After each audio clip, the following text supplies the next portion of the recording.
iba a ser para mí. Pero vamos a platicar sobre esto.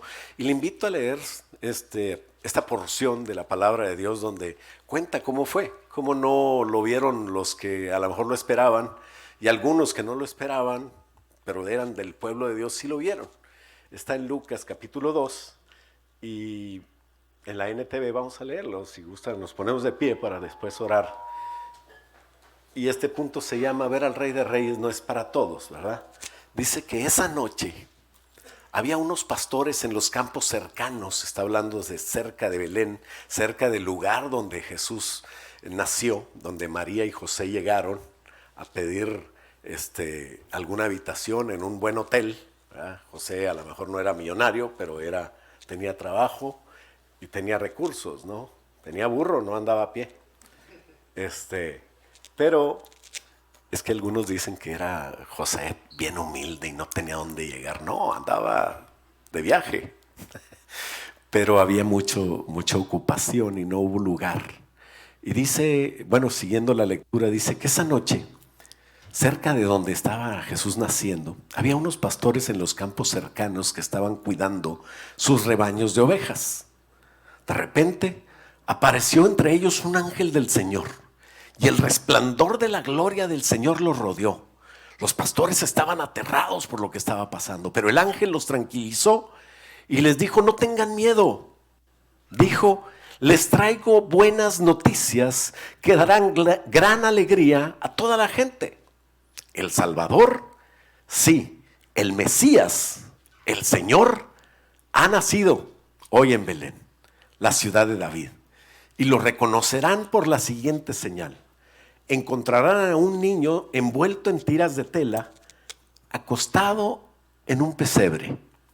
De pronto se unió a ese ángel una inmensa multitud de los ejércitos celestiales que alababan a Dios y decían, gloria a Dios en el cielo más alto y paz en la tierra para aquellos en quienes Dios se complace. Cuando los ángeles regresaron al cielo, los pastores se dijeron unos a otros, vayamos a Belén, veamos esto que ha sucedido y que el Señor nos anunció. Fueron deprisa a la aldea y encontraron a María y a José, y ahí estaba el niño acostado en el pesebre. Después de verlo, los pastores contaron a todos lo que había sucedido y lo que el ángel les había dicho acerca de ese niño, y todos los que escucharon el relato de los pastores quedaron asombrados. Pero María guardaba todas estas cosas en el corazón y pensaba en ellas con frecuencia. Los pastores regresaron a sus rebaños glorificando y alabando a Dios por lo que habían visto y oído, y todo sucedió tal como el ángel le había dicho.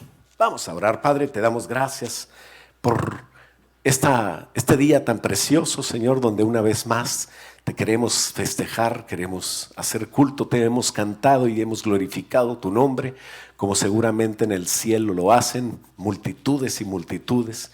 Queremos ser parte, Señor, de esa alabanza siempre. Gracias por permitirnos juntarnos y alabarte. Y hoy, Señor, te pido, Señor, que nos sigas hablando en esta reflexión sobre tu nacimiento precioso. Gracias, Señor. En el nombre de Jesús, háblanos hoy, te lo pedimos. Y todos decimos, amén. ¿Puede tomar asiento? Este es el tiempo en que se cumplió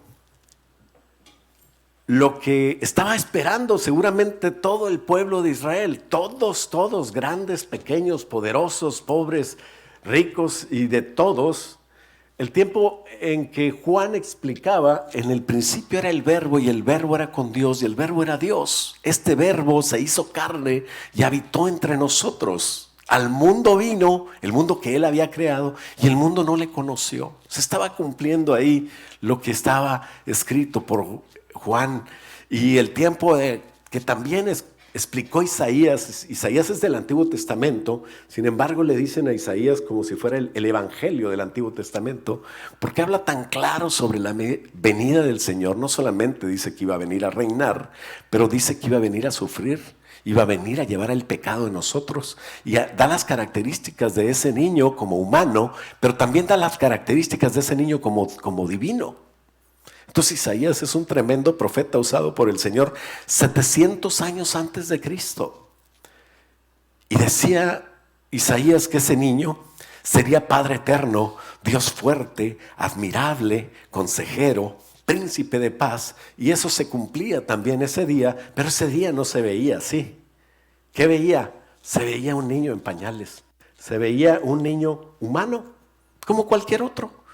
Y Dios decidió que los pastores fueran los testigos principales que vieran al niño recién nacido. Sé que había pastoras también en aquel tiempo, como Raquel, ¿verdad? Que también traía a veces las ovejas de su padre, porque pues su padre no tenía hijos. Pero creo que ahí no había pastoras, porque dice que vieron al niño, platicaron lo que habían oído y se fueron. Me imagino que hubiera una pastora, hubiera dicho, ay, qué lindo el niño, María, ¿por qué no le pones mejor estas cosas? Esos pañales están muy rasposos. Y si hubiera varias, a lo mejor ya se ponen a platicar con María, se quedan mucho rato, ¿verdad? Y al ratito empiezan a hablar entre ellas. No se parece al papá. Tiene toda la cara de la mamá, no hizo nada ahí José, ¿verdad? Pero no, dice que fueron los pastores, lo vieron y se volvieron a los rebaños, ¿verdad? Tampoco era para estar, cuando vaya de visita a alguna casa, pues sea consciente, ¿verdad? No se quede mucho tiempo. Sí. Y bueno, el punto número 2, el primero no era para todos, te fijas que nada más los pastores. ¿Por qué los pastores? ¿Por qué no los reyes? Dicen que después vinieron unos hombres importantes que no eran reyes, ni eran 3. Lo que la Biblia dice es que eran unos sabios de Oriente. ¿Y quién era el negrito, pastor? Tampoco era uno negrito. No sabemos. A lo mejor había uno moreno, otro güero, no sé, venían del Oriente, ¿no? Pueden ser de cualquier color, cualquier cantidad. Y muchos dicen que eran 3 por los tipos de regalo que le llevaron, ¿verdad? Pero algunos han calculado que pudo haber sido eso hasta 2 años después de su nacimiento, ¿verdad? Pero bueno, sin entrar mucho en eso, porque no quiero ponerme escatológico o tratar de meterme en esas cosas, el niño, algo importante, se hizo humano. Punto número 2, el niño se hizo humano de verdad, no metafóricamente.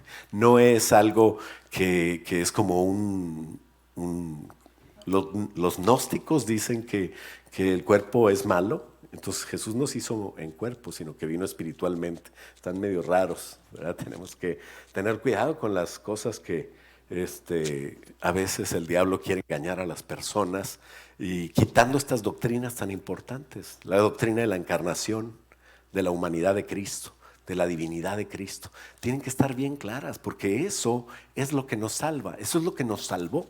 Claro, saberlo o no saberlo no importa, pero tenemos que tener bien claro para no desviarnos en lo que creemos. Dice la palabra de Dios que no era un hijo precioso así, que brillaba y que parecía que volaba cuando caminaba. No, la palabra de Dios dice que era un niño normal, un niño que no era diferente a otro niño, que no tenía en él ni siquiera una hermosura especial, pero sí tenía una hermosura espiritual. Era Jesús, era Dios. Dice, siento a lo mejor quitarles lo que usted ha pensado, a lo mejor ha sido engañado por la tradición, pensando que el niño alumbraba, Señor. No, los que alumbraban eran los ángeles, eso sí, tenían toda la gloria de Dios, venían del trono de Dios, venían con un mensaje. Dice que se alumbró todo donde estaban los pastores y fue espectacular. Pero el niño, dice Isaías 53, dice, mi siervo creció, Isaías 53, 2, dice, mi siervo creció en la presencia del Señor, o sea, estaba delante de él, un tierno brote verde, como raíz de tierra seca. No había en él nada hermoso ni majestuoso en su aspecto, nada que nos atrajera hacia él. De hecho fue despreciado, dice el versículo 3, y rechazado, hombre de dolores, conocedor del dolor más profundo. Nosotros le dimos la espalda y desviamos la mirada de él. los judíos estaban esperando al Mesías, y a pesar de que claramente los pastores recibieron el mensaje de que era Dios, que era el Mesías, Él era el que estaban esperando, después fue rechazado por el pueblo de Israel. No creyeron en Él. Y por eso dice, nosotros le dimos la espalda y desviamos la mirada de Él. Fue despreciado y no nos importó. Versículo 4 dice, sin embargo, fueron nuestras debilidades las que Él cargó. Fueron nuestros dolores lo que lo agobiaron. Y pensamos que lo que le pasó, sus dificultades, eran un castigo de Dios. Un castigo por sus propios pecados. Qué equivocados estaban. Estaba llevando el pecado de ellos y de todos nosotros. ¿Y por qué dice subirá cual renuevo, como raíz de tierra seca? Era un vástago, dice, era como un brote de Jacob, de David, de la descendencia de ellos. Era un bebé que nació de ellos, y dice que la razón era que tenía que venir tan humano como tú y como yo. Tenía que venir como cualquiera de nosotros, porque Él, lo que pasó fue que a pesar de que era Dios, había dejado su trono, dejó su poder, dejó su gloria para hacerse como tú y como yo. En esa condición, poder cargar con nuestros pecados. Dice la NTV en Filipenses 2:7 que Él no quiso quedarse con la comodidad de estar en un trono de rey y de Dios, ¿verdad? Un trono de que ningún rey podía ostentar, sino en la presencia misma de Dios. Imagínate en ese poder. No tomó el ser Dios como cosa que aferrarse. Dice el 7 en la NTV, en cambio renunció a sus privilegios divinos y adoptó la humilde posición de un esclavo y nació como ser humano cuando apareció en forma de hombre. Esa Navidad primera, ese nacimiento de Jesús, Él nació como un bebé cualquiera. La Reina Valera dice en el mismo versículo, en el 7, dice, sino que se despojó a sí mismo, tomando forma de siervo y hecho semejante a los hombres. Esa palabra se despojó. En el escrito original que fue en griego, es una palabra que es muy interesante, la puede buscar con K, kenosis. Habla de un vaciamiento, como que Él se vació de lo que era poderoso en Él. Y con ese vaciamiento se pone en manos del Espíritu Santo y es trasladado sin poder, o sea, sin sus atributos divinos, hacia donde estaba María. Él era Dios, Él era eterno, Él no nació, o sea, Dios no nació, que quede bien claro, sino que lo que nació fue ese hombre Jesús, la humanidad de Jesús. El que está hablando Isaías no era una cosa especial a la vista de cualquiera, pero todo el mundo espiritual sabía quién era, cuando menos los buenos.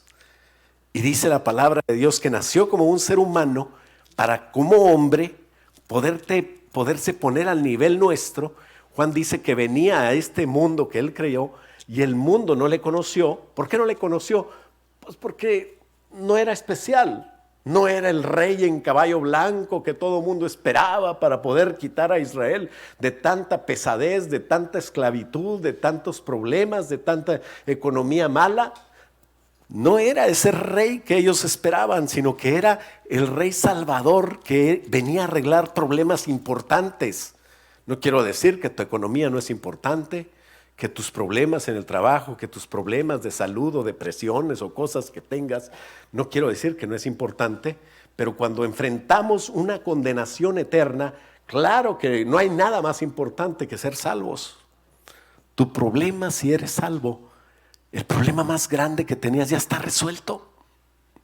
Delante de ese problema de estar condenado a una eternidad sin Dios, los problemas que tenemos ya son cualquier cosa. Y no quiero despreciar tu preocupación que tengas, pero tu problema más grande ya está arreglado. Y qué bueno que tú lo tomas a Dios como el primer lugar, porque Él va a ayudarte con lo demás. Dice la palabra de Dios que si tomamos a Dios en cuenta como primer lugar, todo lo demás que te pueda preocupar va a arreglarlo Él. Pero lo que estaba pasando en este momento era el aparecimiento del Rey de Reyes, Jesús, la segunda persona de la Trinidad. Venía a este mundo. Es como una parousia espiritual, pero que estaba opacada o que estaba velada por la humanidad de Cristo. La humanidad de Cristo no dejaba ver que era el Rey, que era Dios. Imagínate que venga con toda su gloria. Para empezar, María hubiera sido desintegrada, no hubiera podido dar a luz. Y los pastores y todo Belén, tal vez toda la tierra. Dice la palabra de Dios que la tierra simplemente es el estrado de los pies, donde Dios pone sus pies. Dios es mucho más grande que esto, pero también es poderoso para hacer cosas que no entiendes, no entiendo. Cómo Dios, Jesús, segunda persona de la Trinidad, se quitó, se despojó de sus atributos y vino a nacer en una virgen. La parousia, punto número 3, la parousia espiritual y su venida en secreto. Eso es lo que estábamos viendo. ¿Te acuerdas de lo que es parousia? El aparecimiento majestuoso y escandaloso del Rey. Había un escándalo a nivel espiritual. Podía aparecer el nacimiento de un niño más, pero eso solo era para las personas que veían lo que tú y yo vemos, la tierra, lo que existe, lo material.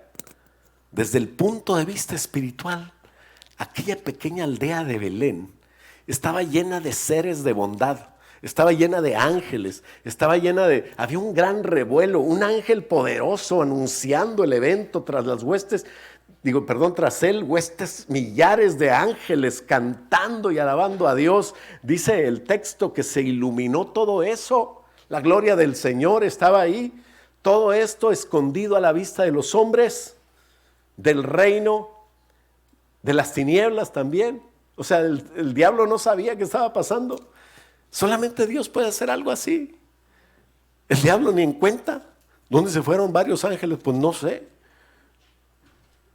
La prueba está que después el diablo no sabía dónde buscarlo ni quién era. Ese fue una operación encubierta, en secreto, pero que Dios quiso revelar a personas que ahorita vamos a tener la oportunidad de ver sus características. Solo un Dios tan grande puede hacer ese milagro. La Navidad no es cualquier cosa. Fue un evento terrible espiritualmente. Y aquel precioso bebé, precioso para mí, precioso para todos los que lo amamos y sabemos que vino por amor, era Dios. Y dice que la gente no lo conoció, porque era Dios, pero no tenía el privilegio, o no tenía todos los privilegios, él mismo se deshizo de ellos, ¿no? Jesús como Dios no hizo nada milagroso, él en sí, fuera de despojarse de todo aquello. Todos los milagros que vemos hacer a Jesús empiezan después de que el Espíritu Santo cae sobre él. ¿No te hayas fijado en ese detalle? De los 0 años a los 30 años no dice que hizo nada espectacular. La palabra de Dios no habla de eso. Habla como que a los 12 años él tenía una mente especial, pero es que él como era santo. No sé si te has fijado que ciertos niños empiezan a ver cosas y ellos ven ángeles. Yo creo que ven ángeles, yo creo que tienen una percepción del mundo espiritual mucho más. Hay profetas, hay niños que profetizan entre la edad de 8 años hasta los 12, 13 y lo van perdiendo. Son facultades que Dios le permite, que creo que es por la santidad de ellos, por la inocencia de ellos. Y Jesús dice que a los 12 años él fue entrevistado por los sacerdotes del templo, los doctores de la ley, y se maravillaban de sus respuestas.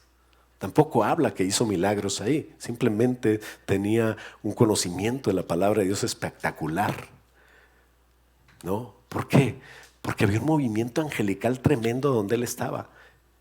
Y eso no es un privilegio de Jesús como Dios, sino que es un privilegio, fíjate bien, de Jesús como santo, por la santidad de Él.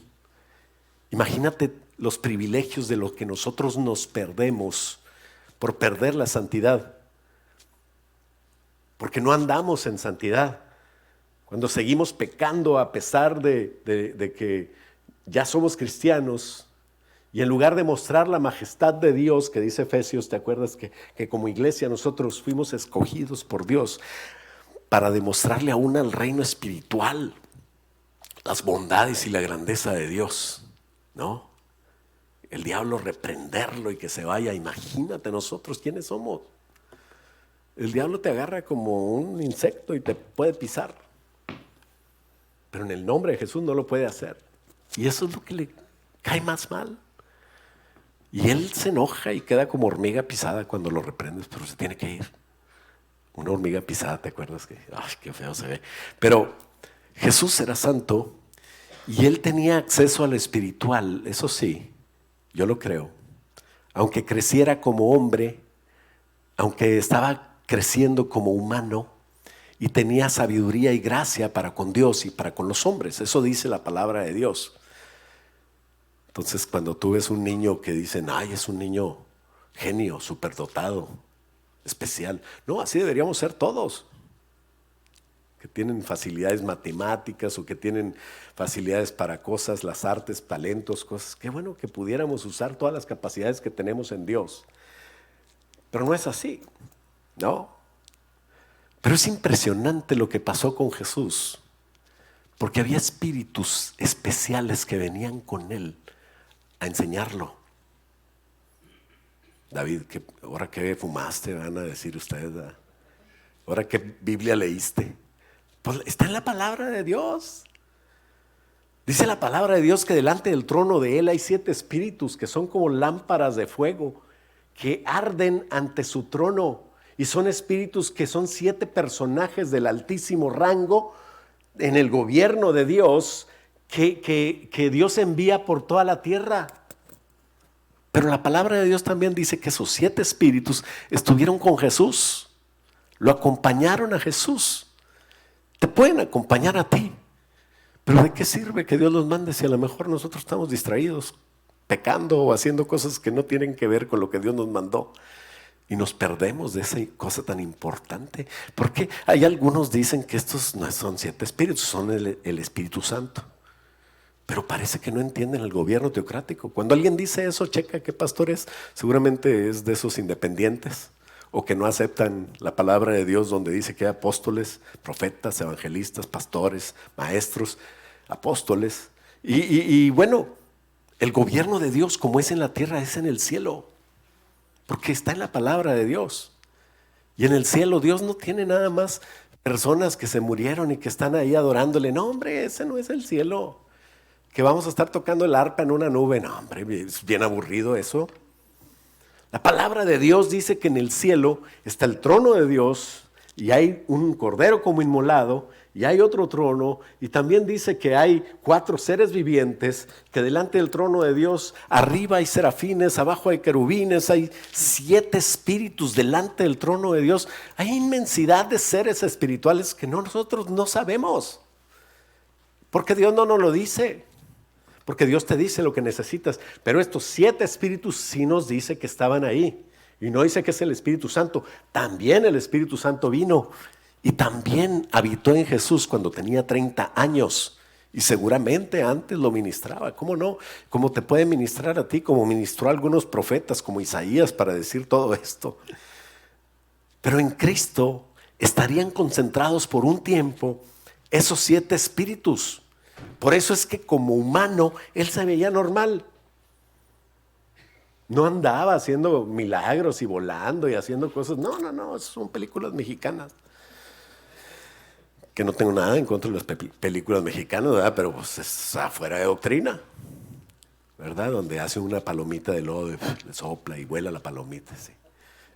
Pero, ya la viste esa, ¿no? Algunos la vieron. Los jóvenes no saben de qué hablo. Pero tal vez eso nunca había sucedido, que sobre una persona estuvieron los 7 espíritus del mismísimo trono de Dios. concentrados en una persona, porque esa persona, como tú, se lo ganó por la santidad de Dios. ¿Sabes que tú, si eres santo, tú puedes también tener acceso al Espíritu Santo? Qué hermoso sería, ¿no? Pues sé santo, sé espiritual, ya no seas carnal, ya no te pelees, ya no hables mal de... Bueno, ese no es el tema, pero esa es la idea. Tal vez nunca había habido una persona, bueno, seguramente nunca había habido una persona como Jesús, donde el Señor sí pudiera invertir algo y sacar algo bueno, ¿no? O sea, mandaba a gente, mandaba ángeles, había un movimiento espiritual terrible que la gente no veía. Por eso era un humano como otros y nadie le creía. Qué triste. En la misma introducción, hace la misma introducción Isaías en el 11 que en el 53. ¿Por qué? Porque está exactamente hablando de la misma persona. Ya dije que este es el punto número 3, una parousia espiritual, no material. Su venida en secreto, primera. Y dice el 11, Isaías 11, igual, empieza hablando igual que Isaías 53 y dice, saldrá una vara del tronco de Isaí. Isaí es el papá de David. Y un vástago retoñará de sus raíces y reposará sobre él el espíritu de Jehová. Espíritu de sabiduría y de inteligencia, van 3. Espíritu de consejo, de poder, espíritu de conocimiento y de temor de Jehová. 7 espíritus, que son los 7 espíritus que dice Apocalipsis. Y los profetas han visto, que han ido al trono de Dios, han visto eso. Y le hará entender, dice el versículo 3, por eso digo que estaban con él, no lo estoy inventando. Y le hará entender a Jesús, ¿verdad? Ya quedamos que es Jesús. En el 53 hablaba de la humanidad y del siervo sufriente, aquí habla de cómo espiritualmente está el ambiente en el crecimiento de ese ser tan precioso que nos salvó y que vino a eso, a vivir por ti, por mí, como tú y como yo, sin necesidad de hacerlo, sin necesidad de molestarse en eso. Y dice que le hará entender, versículo 3, diligente en el temor de Jehová. ¿Por qué tiene que hacerle entender a Dios eso? Pues porque Dios se había despojado de su gran conocimiento. Y entonces nació, sin hacer trampa, como tú y como yo, con el CPU reseteado. Y empezó a instalarse la palabra de Dios en él por medio de estos consejos, del espíritu de consejo, de poder, espíritu de conocimiento y temor de Jehová. Y todo eso, y dice versículo 3, y le harán entender diligente en el temor de Jehová, no juzgará según la vista de sus ojos, ni arguirá por lo que oigan sus oídos. ¿Cuántas veces juzgas a una persona por lo que te dijeron y ni la conoces y ya la odias? Bueno, es otro tema. Y entonces dice, y arguirá con equidad por los mansos de la tierra y herirá la tierra con la vara de su boca. Ese es Jesús. Juan dice que Jesús es la palabra. Y Pablo dice que la palabra es una espada de 2 filos. ¿La palabra cuál? La palabra de Jesús, no la palabra de cualquiera. Es una espada de 2 filos. Y Apocalipsis dice que con esa espada vendrá y juzgará, con la espada que está en su boca. Y eso sí lo tenemos que entender, porque si fuera algo natural estaría en su mano. Pero está en su boca porque está hablando de la palabra de Dios. Y dice, juzgará, versículo 4, sino que juzgará con justicia a los pobres, arguirá con equidad a los mansos de la tierra, y herirá con la vara de su boca, y con el espíritu de sus labios matará al impío. Y será la justicia, grábate esa palabra, justicia, cinto en sus lomos, y la fidelidad ceñidor de su cintura. ¿Por qué justicia? Pues porque la justicia es algo de Dios. Si no hay una justicia, si no hay una ley que cumplir, si no hay algo bueno y malo, entonces hay un desorden y cada quien que haga lo que le dé su gana. Y hasta el diablo que no hizo justicia tenía que aprender que Dios no va a cambiar porque Él es el diablo y va a quitarle las cosas como Él se las robó, ahora yo me las robo también. No es así. Hay una justicia de Dios que cumplir. Vamos más adelante a ver eso, pero lo que quiero ver aquí, en esta parte de Isaías y de los 7 espíritus, es que aquel sobre el cual descansarían los 7 espíritus de Dios venía esa noche, esa Navidad. Hubo una celebración impresionante en los cielos, el impresionante ángel dando el anuncio de la venida de Cristo, la segunda persona de la Trinidad, tomando una cosa rarísima, sin precedentes, nunca había pasado eso. Una naturaleza como la tuya y la mía, hazme el favor, Dios como tú y como yo. Eso no se puede entender. Por el Espíritu Santo, por eso oramos antes de esto. Que el Señor nos ayude a entender cómo una naturaleza divina pudo también tener una naturaleza humana por un tiempo y venir. Y seguramente se parecía a María. ¿Por qué? Porque el óvulo de María se combinó con el elemento del Espíritu Santo que puso ahí, en el cual estaba involucrado la divinidad de Jesús sin atributos, la omnisciencia, la omnipresencia, la omnipotencia y todos los atributos de Dios los había dejado en su trono. Ese es el vaciamiento de la kenosis. Y vino, y por eso digo que se parecía a María. Se parecía como cualquier judío. De repente una multitud de las huestes angelicales empiezan a cantar y Dios permite que un grupo de pastores vean aquella escena, el ángel con una luz espectacular. Dios abre los ojos de los pastores y empiezan a ver esa luz, empiezan a oír ese mensaje, de repente empiezan a oír esas alabanzas que me imagino que ni el concierto del artista más especial que puedas oír, eran ángeles cantando. Gloria a Dios en las alturas y en la tierra paz, buena voluntad para con los hombres. No lo digas al revés, así lo dicen los que no entienden, ¿verdad? Dice, gloria a Dios en las alturas y a los hombres de buena voluntad. No, hombre, ¿cuál buena voluntad de los hombres? La voluntad de Dios es la buena. No te habías fijado en eso, ¿verdad? Ten cuidado con lo que repites ahí, que oyes con el burro sabanero y eso.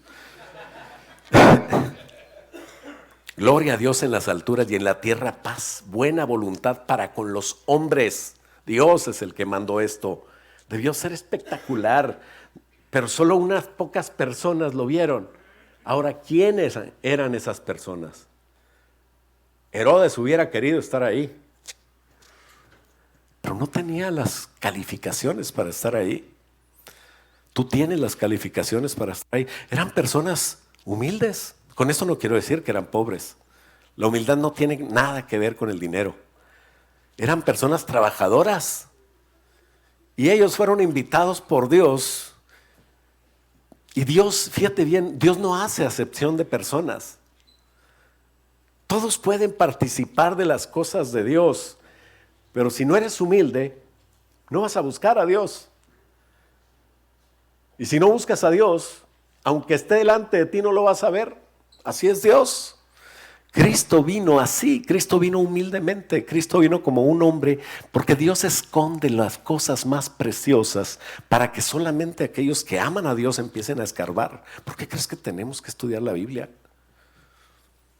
¿Por qué crees que tenemos que pedirle a Dios que nos ayude a entenderle? Y con amor Dios nos empieza a guiar y el Espíritu Santo empieza a abrir cosas.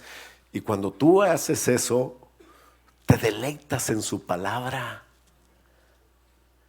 Yo empecé a los 14 años, todavía no termino. Mi suegra se graduó 4 veces del Instituto Bíblico y sigue ahí. Si ella fuera. Son cosas que te deleitas, pero necesitas ser humilde para decir, no sé, no entiendo. Porque hay muchos que ya descubren, mira, Jesús vino en carne. No, se veía como cualquier hombre. Entonces ya voy con los demás. Ustedes son nuevos. ¿Ustedes qué opinan de cómo vino Jesús? No, hombre, no saben nada. ¿Verdad? Hay gente que nomás descubre algo y se marea, se sube a un ladrillo y se marea. Pues ya no puede seguir adelante. Pero cuando eres humilde y compartes diferente, ¿sabes qué me entendí hoy esto?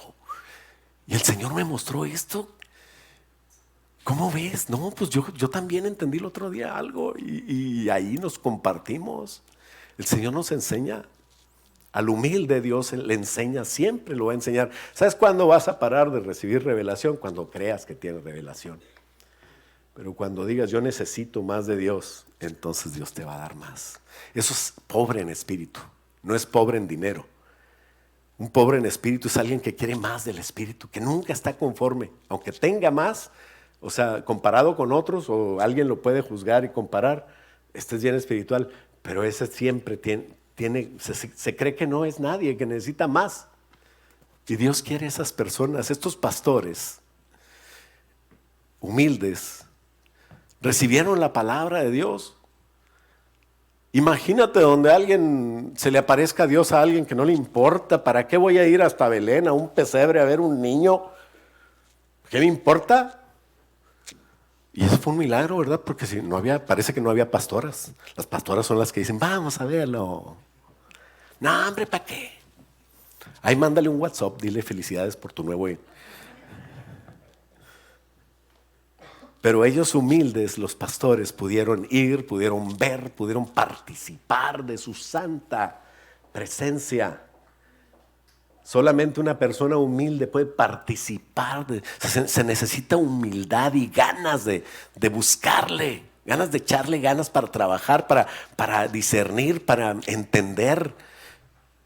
¿Tú eres humilde? ¿Tú tienes ganas de discernir, de entender? ¿Tienes ganas de buscarle?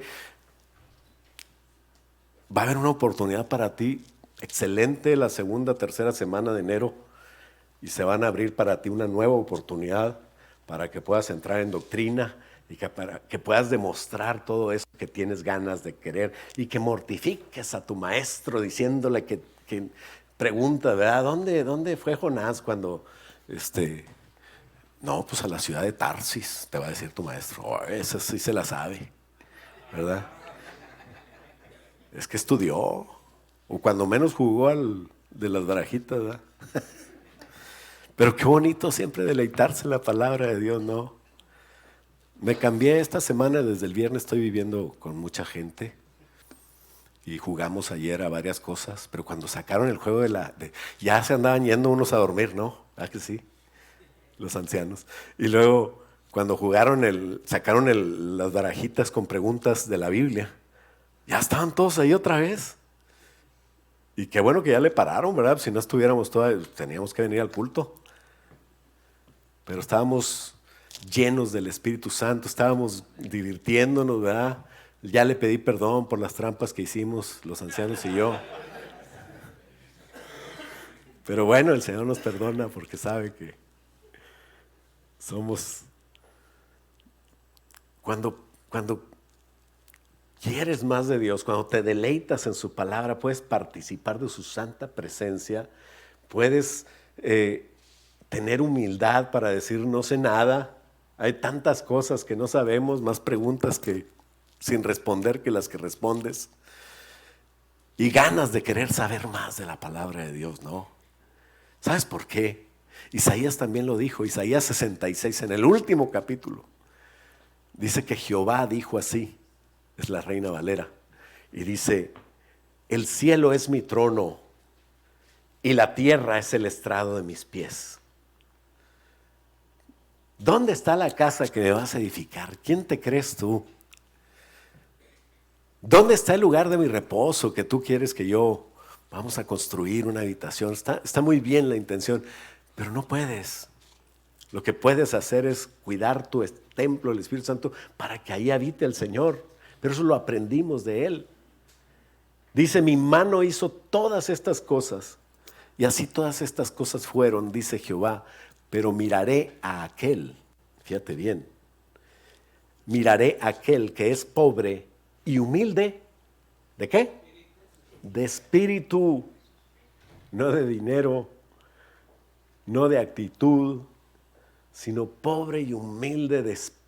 Quiero más de Dios, no tengo suficiente de Dios, no me satisface el domingo estar en el culto nada más. Voy a seguir estudiando la palabra de Dios, voy a seguir orando en la mañana, en la tarde y en la noche y buscar más de Dios. Porque para ver al Rey, que no es para todos, deberíamos prepararnos con humildad, temor, diligencia en buscarle. Hay tantos locos en internet diciendo, ya viene Jesús, ya se firmó el tratado. Desde Ronald Reagan, dicen, hombre. Y no ha venido. ¿Y qué te importa lo que hagan en Washington o en Belén o en Jerusalén? Si yo estoy con Jesús todos los días y lo tengo aquí a la hora que venga, nos vamos. Estoy preparado, estoy en la luz de Dios. Y seguramente lo voy a sentir cuando venga. Pero volviendo al tema, punto número 4, la humanidad de Jesús. Jesús, tenemos que saber, hermanos, que Jesús es 100% humano todavía. Está en la presencia de Dios ese cuerpo humano que usó en la tierra, glorificado, renovado, sin quitarse sus cicatrices. Todavía tiene las cicatrices de la cruz. Él quiso que fuera así, para recordarnos que nos lavó y nos limpió y nos perdonó, y que pagó por ese pecado que nosotros hicimos. Entonces el punto número 4 es la humanidad de Jesús. Jesús se hizo 100% humano, pero no dejó de ser Dios. Él era Jesús. No sé si me explico. Él era Jesús, no era otro. Cuando la película de aquellos reyes o era un príncipe, ¿no? Que se viste uno, eran cuates o no sé qué, se parecían mucho, y uno andaba de homeless y vestía harapos y se cambiaron las vestiduras. No sé si vieron esa. Pues ese rey que andaba, o ese príncipe que andaba en harapos, un niño que se puso a conocer la ciudad porque como rey estaba ahí encerrado siempre, ¿no? Y no tenía libertad.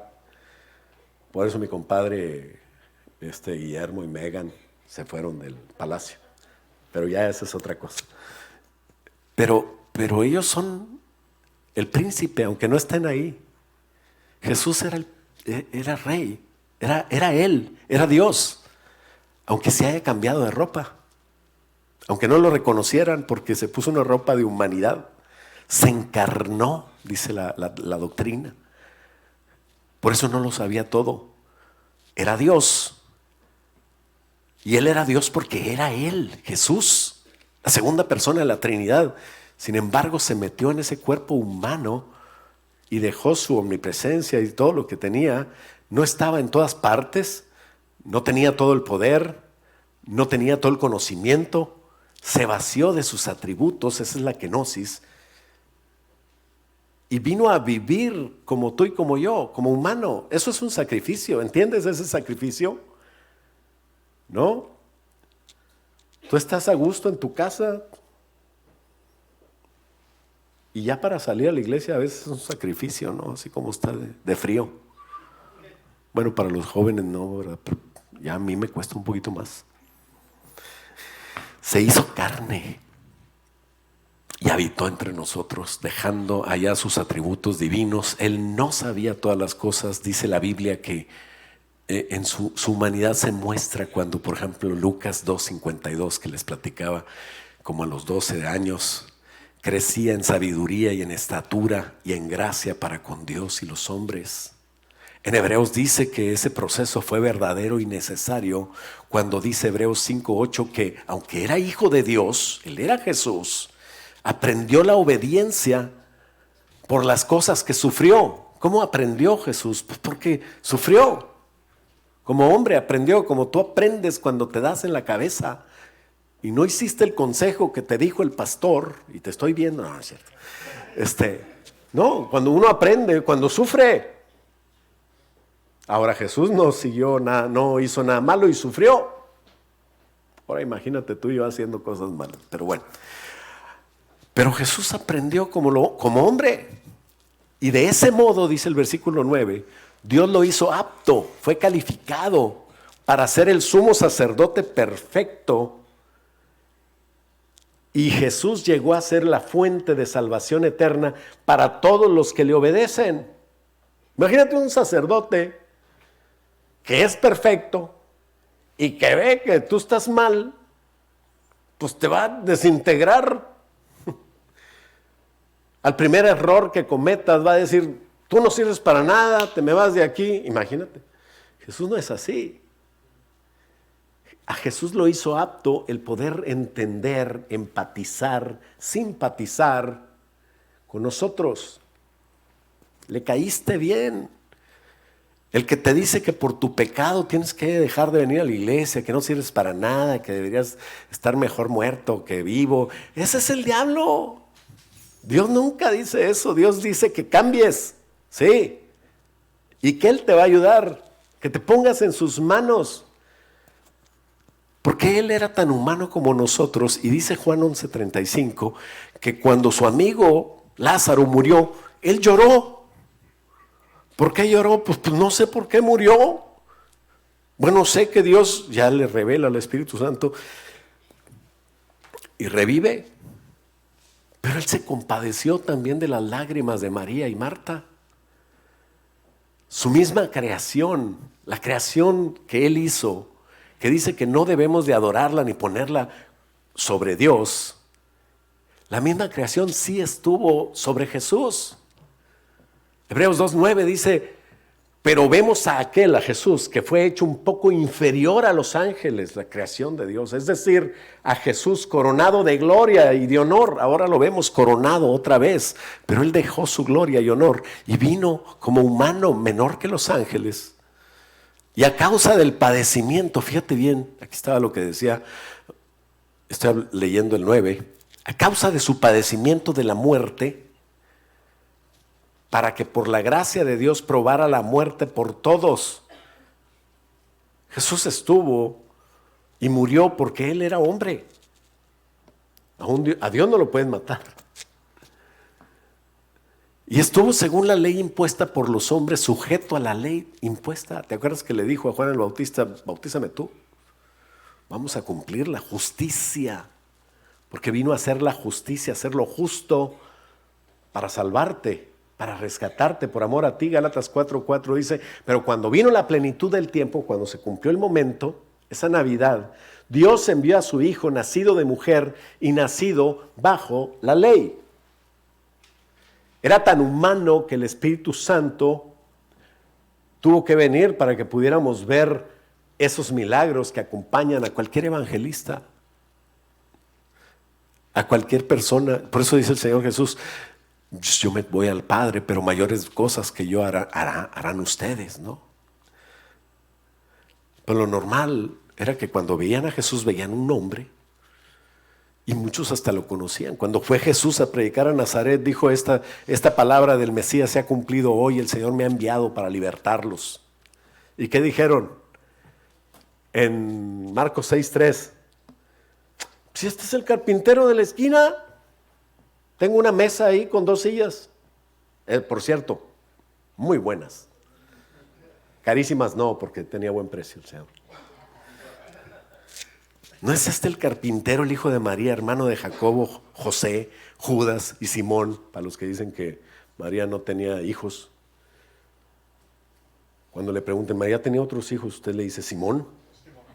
Pues ese es un ejemplo. Y luego dice, ¿no están sus hermanas aquí con nosotros?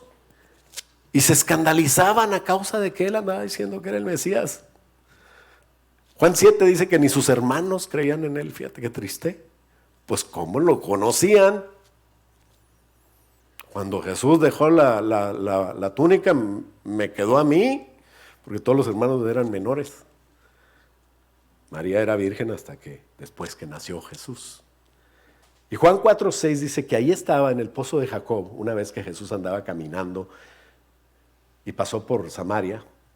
Entonces Jesús, cansado del camino, no tienes que cantarlo, pero sí le pasó, se sentó junto al pozo y era como la hora, como las 12 del mediodía, la hora sexta. Estaba cansado y obvio tenía hambre, pues ya sus discípulos habían ido a comprar algo al Chick-fil-A, no era domingo, no sé. Habían ido, dice la palabra de Dios, que fueron a conseguir de comer, a comprar de comer. Y no nada más estaba cansado, sino que yo digo que tenía sed, porque vino la mujer samaritana y le pidió agua, ¿no? A mí me desespera cuando leo ese texto, porque nunca le dio agua. Pobre Jesús, se quedó con sed, cansado, con hambre, y la otra fue a traer más raza para que siguiera jalando y predicando. El Señor, ¿verdad? Qué buen ejemplo nos pone. Muchos, no, yo ya te prediqué, si quieres llévame a comer y entonces ahí le sigo. No, trabájele. Pero es sábado, es Navidad.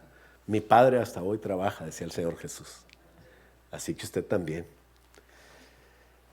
Pero ¿quién puede matar a Dios? Pues nadie. Para morir se necesitaba que fuera hombre. Jesús, dice Juan 19:28, que estando en la cruz, una de las palabras que dijo Jesús, dice, ya es consumado, ya cuando estaba terminando. ¿Y sabes qué dijo después? Hasta lo cantas. Tengo sed. Y él tenía sed de agua, ¿verdad? No de otra cosa. Punto número 5, nomás son 6, ya nos vamos. Es Navidad, hermanos, aguántenme tantito. Fuimos salvos por la justicia, no por amor. Esto es muy importante que nosotros lo entendamos. Nosotros no podemos cambiar el amor por la justicia, ni la justicia por el amor. Eso es lo que el diablo quisiera. Pero Él con su sangre pagó. Él no pagó con amor. Ay, como yo te quiero, tú miente. Me caes bien, no vas al infierno. No, Él pagó con su sangre. Hasta la última gota derramó por ti, por mí. De una sangre preciosa, de una sangre santa, de una sangre que nadie podía tener más que Él. Por eso es que cuando Él vio que nosotros estábamos en necesidad y no podíamos con ese, podíamos con todo menos con eso, dijo, bueno, yo te pago lo que no puedes. A veces pensamos que como Dios es bueno, nos va a perdonar por amor. No, no es cierto. Sí te perdona Dios, no te confundas. Pero te perdona por la justicia que Él hizo en la cruz. Y le costó. Sin cegarnos nosotros. No te ciegues por el gran amor de Dios. Yo no estoy diciendo que Dios no es amor. Dios es amor. Y por eso vino y por eso nos vio y suplió nuestra necesidad. El propósito del amor que lo llevó a ser hombre fue esa necesidad que nunca hubiéramos podido nosotros suplir con nuestras fuerzas, ni con nuestro dinero, ni dando nuestra vida, ni dando la última gota de nuestra sangre, porque para empezar esa sangre ya está en pecado, no sirve para el sacrificio. Tenía que ser un cordero santo, puro, y necesitábamos esa salvación por un hombre santo y sin mancha. Solamente Jesús lo podía venir a dar y Él quiso hacerlo. Nadie lo obligó. Estábamos condenados porque así como Adán era santo, inocente y puro, cuando a él le dio la gana, pecó. Simplemente. ¿Y sabes quién es hijo de Adán? Voltea con el que tienes al lado y dile, tú eres hijo de Adán. No te duermas. Así andabas anoche, ahora pon atención, dile. Todos sus hijos fuimos condenados, pero así como fuimos en Adán, un hombre santo, condenados porque él dejó de obedecer a Dios para obedecer las cosas del diablo, así nosotros somos salvos por un hombre santo que quiso obedecer a Dios. Y lo mejor que podemos hacer nosotros es buscar obedecerle a Él con santidad. Porque Él se hizo hombre y hecho a nuestra familia para que nosotros pudiéramos decirle hermano, para que le pudiéramos decir al Señor Padre. Por eso se hizo hombre. Todos podemos ser salvos, todos. Hoy todavía salva la justicia de Jesús en la cruz. Por eso Jesús es el único camino. Por eso no puedo ignorarlo o cambiarlo por otro. Es Jesús el que lo hizo y no hay nadie más. No hay otro nombre en el cielo dado a los hombres, en la tierra, perdón, por el cual podamos ser salvos. Cristo lo hizo y costó mucho. Y si yo digo que el amor de Dios es tan grande que Él va a salvar a aquellos y a estos, y no importa quién sea, ni lo que hagas, si nos amamos, somos mi hermano y vas al cielo. Eso es desairar el costo del sacrificio de Jesús por justicia. Porque lo que salva no es el amor, sino la justicia del pago que Dios hizo. Esa es otra doctrina que se llama la expiación por la sangre de Jesús. Y sabes, no es exclusivo.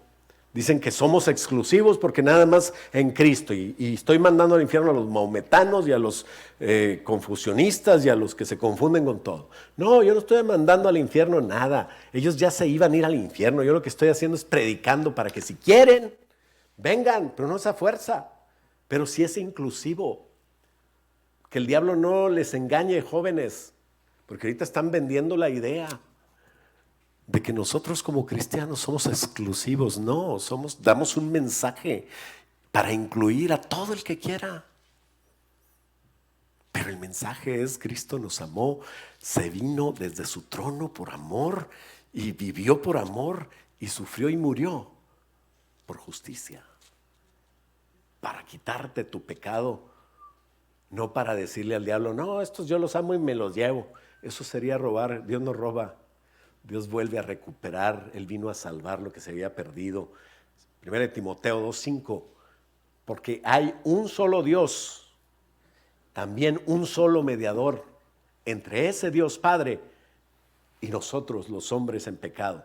¿Quién es? Es Cristo Jesús, el hombre.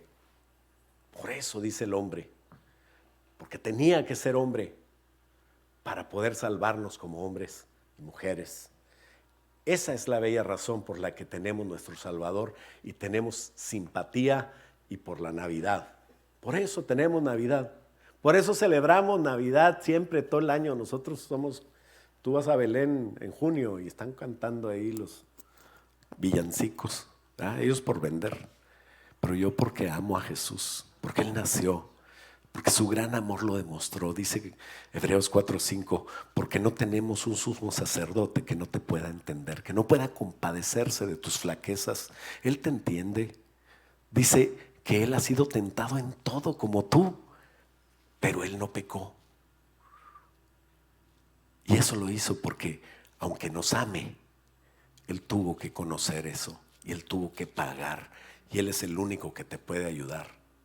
Nadie te puede ayudar. Si tu papá es cristiano pero tú no, igual lo necesitas. Tu papá no te puede ayudar por más amor que te tenga.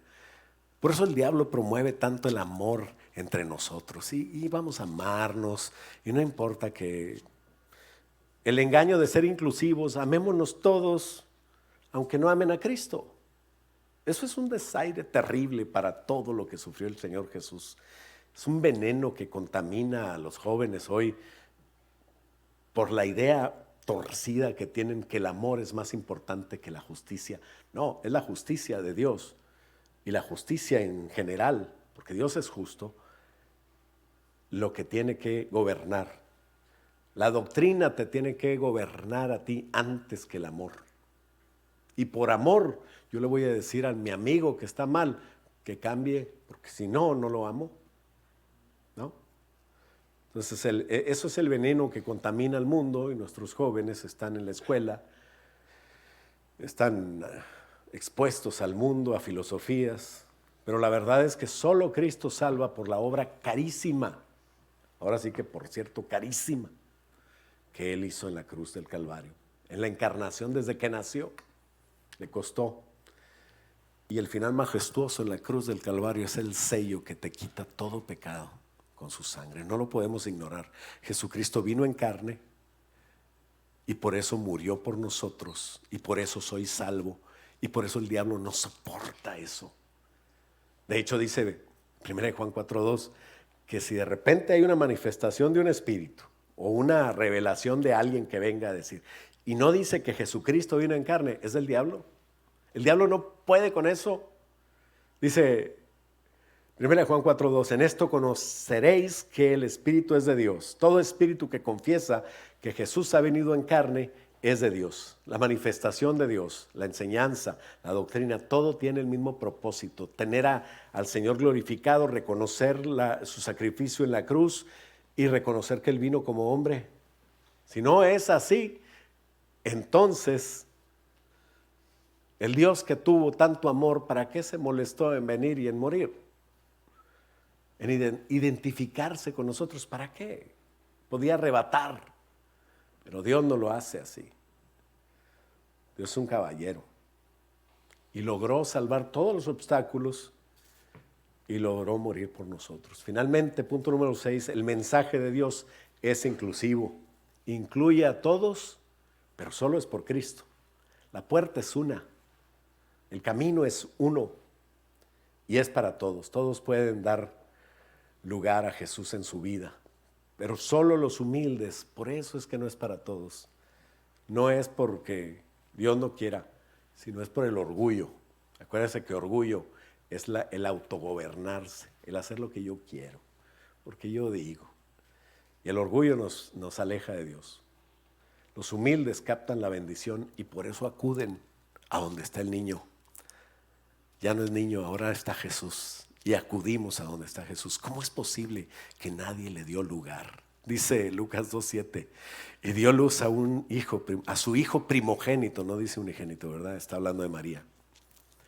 Y dio luz a su hijo primero, y lo envolvió en pañales, y lo acostó en un pesebre, porque no le dieron chance en el hotel, allá con los animales, allá donde está lo más bajo. Eso tiene que ser una enseñanza para nosotros hoy, ¿no? Te tiene que decir algo. ¿Cuántos no buscan la mejor maternidad para nuestros hijos? Los mejores doctores, los mejores hospitales, que tengan de todo por si pasa cualquier cosa a la hora del alumbramiento. Hasta van a clases antes de ir. No, el Señor ahí con los animales. Porque Él se bajó al nivel no de cualquier hombre, sino al nivel más bajo de los hombres, hasta los animales. ¿Sabes por qué? Porque también tenía un pleito con un animal, que es una serpiente, y a ese nivel peleó con la serpiente. El animal más bajo que podía existir se arrastraba en el suelo. Y les dio la solución a aquellos primeros condenados que había, que eran Adán y Eva, en Génesis 3:15, cuando les dijo, voy a poner enemistad, le dijo a la serpiente más bien, le digo, voy a poner enemistad entre ti y la mujer, entre la simiente de ella y la simiente tuya. Él te herirá en la cabeza y tú lo herirás en el calcañar. ¿Por qué? Porque Dios tenía que pelear por nosotros. Le costó, pero el propósito lo lleva en su nombre. Jesús quiere decir Salvador. Y dice la palabra de Dios que Él convenció a José porque estaba en peligro todo el plan. José se dio cuenta que María estaba embarazada y dice, ahí nos vimos. Ahora, como no era tan mala onda, no la quiso difamar. Y entonces ya se iba José, escurridito, que nadie sepa, pero pues yo no me voy a pagar el plato que no me comí. Y ahí está el gobierno teocrático, ¿no? Dice, ya termino con el 1:18, de Mateo. Este es el relato cómo nació Jesús el Mesías, en Mateo. Su madre María estaba comprometida para casarse con José, pero antes de que la boda se realizara, mientras todavía era virgen, quedó embarazada mediante el poder del Espíritu Santo. José, su prometido, era un hombre justo y no quiso avergonzarla en público, por lo tanto decidió romper el compromiso en privado. Y mientras consideraba esa posibilidad, un ángel del Señor se le apareció en un sueño, diciendo, José, hijo de David, también era de la familia de David, no tengas miedo en recibir a María por esposa, porque el niño que lleva dentro de ella fue concebido por el Espíritu Santo. Y no nada más quiero que lo cuides, sino que le pongas el nombre de Jesús. No le vas a poner José, porque Él salvará a su pueblo de sus pecados. Ahí está el plan de Dios. Y Dios se encargó de que José entrara en el plan de Dios. Ahora Dios te está hablando en esta mañana, porque Dios siempre quiere encargarse de lo mismo. ¿Entrarás tú en el plan de Dios? ¿Por qué no nos ponemos de pie? Te digo cómo entrar en el plan de Dios. Filipenses 2:5 dice, tengan ustedes la misma actitud que hubo en Cristo Jesús, que aunque Él era Dios y era importante y era lo máximo, estaba cómodo en su trono, no consideró el estar ahí como una cosa a la cual agarrarse para no venir, sino que Él dijo: yo voy. Ahora te pregunto, ¿quién eres tú? Unos son hombres, otros son mujeres. Tal vez algunos tienen profesión y han estudiado. Otros tienen un trabajo que los ha llevado a lograr cosas con sus esfuerzos y les ha costado sí llegar a donde está. Tal vez es un orgullo tener lo que tienes ahora porque pues, lo lograste. O tal vez tú eres un joven que según tú debes ser libre y vivir tu vida como quieras, porque es tu vida. No sé quién seas tú.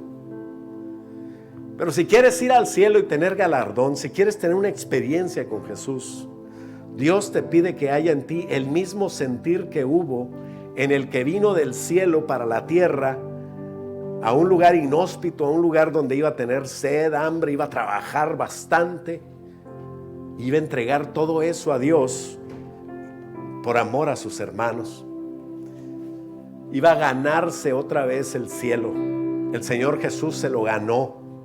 Y dice que no tomó el ser lo que era como una cosa a la cual aferrarse, dice en el 7, sino que en cambio renunció a sus privilegios divinos y adoptó la posición humilde de ser un esclavo, de servir a los demás, de nacer como un ser humano en esa Navidad preciosa y primera y verdadera, cuando apareció en forma de hombre. Jesús no nació en un palacio. Podía nacer en el mejor palacio de Roma, en el mejor lugar en Washington, no sé, o en el palacio más majestuoso de la tierra, pero nació en un pesebre con los animales, en un lugar donde tal vez nunca iría un rey o un poderoso. Pero es que es ahí donde, sin pedir permiso, sin pasar por filtros de seguridad, tú puedes llegar hasta Él. Tu pasaje es ser humilde como aquellos pastores, es ser persona sencilla, que tal vez no la dejan entrar en otros lados, porque el mundo así juzga, pero Dios no juzga así. Dios juzga el corazón, y si tu corazón está listo, es humilde, pide perdón. No hay pecado que no te sea perdonado. Y así como estos pastores guiaban sus ovejas con mucha responsabilidad, porque se fueron a seguir trabajando después de ver al rey, así puedes ser tú una persona de esas, porque el Señor quiere que apacientes sus ovejas, que lleves el evangelio para todos lados, y solo podrás hacerlo si te humillas y le dices: Señor, hoy gracias por nacer en mí, vive en mí, te entrego mi vida, te entrego todo lo que tengo y todo lo que soy. Filipenses 2:8 dice que Cristo se humilló a sí mismo. Nadie lo puede hacer, pero Él a sí mismo se humilló en obediencia a Dios y murió en una cruz como los criminales. Y por lo tanto Dios lo elevó al lugar de máximo honor y le dio el nombre que está por encima de todos los demás nombres. Señor, ayúdanos a hacer hoy lo mismo. Padre, oramos para que seamos tan inteligentes, Padre, que podamos doblegar nuestra voluntad delante de ti, ser humildes, ser responsables, guiar a otros como aquellos pastores de Belén guiaban a sus ovejas al alimento precioso. Así, Señor, poder entender la encarnación de Cristo, que es la humillación de Jesús, demostrándonos tu gran amor y demostrándonos el ejemplo de la justicia. Es hora de festejar tu nacimiento, Jesús, pero tu nacimiento en nuestras vidas. Es hora de vivirlo siendo humildes para servirte, para pronto presenciar esos eventos que ningún rey poderoso o amador de este mundo puede presenciar, pero que presenciaron aquellos pastores. Tu parousia, tu presencia. Ayúdanos a estar humildes pero obedientes, que tengamos una vida para glorificarte a ti, que podamos entender que debemos cambiar buscar la gloria nuestra, para con mi vida buscar darte gloria a ti y honrarte a ti, Rey de reyes, Señor de señores, Cristo Padre eterno, Príncipe de paz. Te amamos, te glorificamos y te ponemos en primer lugar en nuestras vidas. Dile Señor, sé el primer lugar en mi vida. Gracias por amarme y arregla todo lo demás, porque yo te voy a estar sirviendo a ti. En el nombre de Jesús, y todos decimos amén. Dale un aplauso fuerte al Señor.